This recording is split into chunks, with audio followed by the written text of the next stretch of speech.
Millets यानी मोटे अनाज कभी हमारी थाली का हिस्सा हुआ करते थे। हम ज्वार, बाजरा, कुटकी, कुकुन, चीना, कोदो और सवा जैसे अनाज का प्रयोग करते थे। तब इन्हीं मोटे अनाजों से ही हमारा पेट भरता था। किंतु 1965 के बाद की हरित क्रांति के पश्चात भारी मात्रा में गेहूं और चावल पैदा होने के कारण हमारी फूड हैबिट अर्थात खाने की आदतों में व्यापक परिवर्तन घटित हुए। धीरे धीरे मोटे अनाजों के स्थान पर गेहूं और चावल का प्रयोग किए जाने लगा। किंतु मिलेट्स की उपेक्षा का दुष्परिणाम यह रहा कि हम इन मोटे अनाजों से मिलने वाले अनेक प्रकार के पोषक तत्वों से भी वंचित हो गए और अब इसी के फलस्वरूप पर्याप्त तथा आवश्यक मात्रा में पोषण नहीं मिलने के कारण हम कई प्रकार की अवांछनीय बीमारियों के शिकार होते जा रहे हैं। तो अब हमारे पास उपाय क्या है? उपाय बहुत आसान है। अब हमें अपने उन्हीं पारंपरिक खाद्यान्नों के इस्तेमाल की तरफ लौटना होगा जिसका प्रयोग हम 60 के दशक के पहले किया करते थे। हमारी सरकार भी इसी अवधारणा के साथ आगे बढ़ रही है।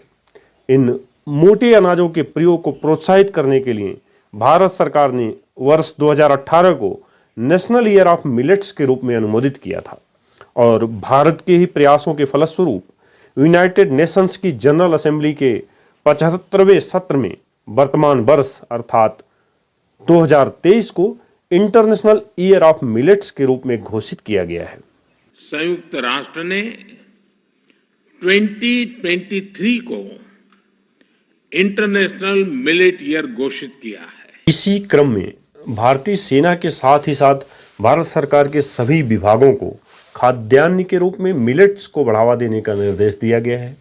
देश के गृह मंत्री श्री अमित शाह जी ने भी अपने केंद्रीय सशस्त्र पुलिस बलों अर्थात CRPF, BSF, CISF, Assam rifle और एनएसजी इत्यादि को भी उनके अधिकारियों तथा जवानों के मेसों में रोटी चावल के साथ ही साथ प्रचुर मात्रा में मोटे अनाजों से तैयार किए जाने वाले भोजन का इस्तेमाल करने के लिए निर्देशित किया है।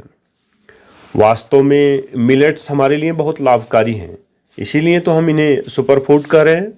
ज़्यादातर मिलेट्स शुगर फ्री होने के कारण डायबिटीज के मरीजों के लिए भी उत्तम आहार हैं।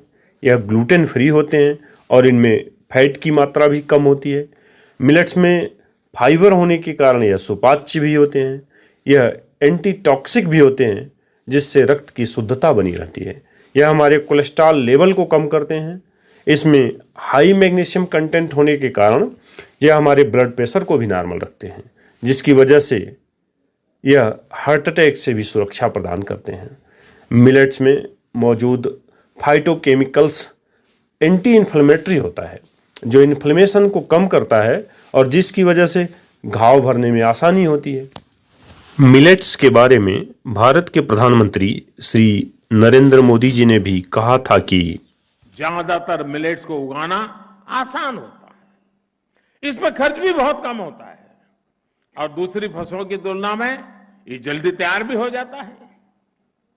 इनमें पोषण तो ज्यादा होता ही है, साथ ही स्वाद में भी विशिष्ट होते हैं।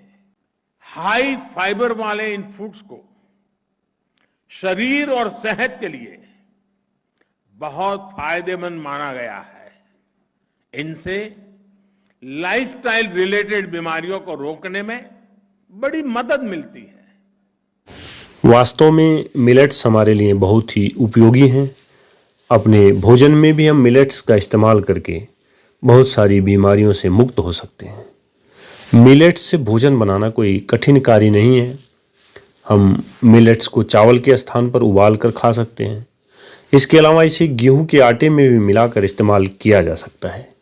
मिलेट्स से अन्य दूसरे प्रकार की भी डिशेस बनाई जा सकती हैं, जैसे उपमा, डोसा, इडली, हलवा, खिचड़ी, खीर, पकौड़ी इत्यादि। मिलेट्स से लड्डू, बर्फी, हलवा, गुलाब जामुन, जलेबी, बालूशाही जैसी मिठाइयाँ भी बनाई जा सकती हैं।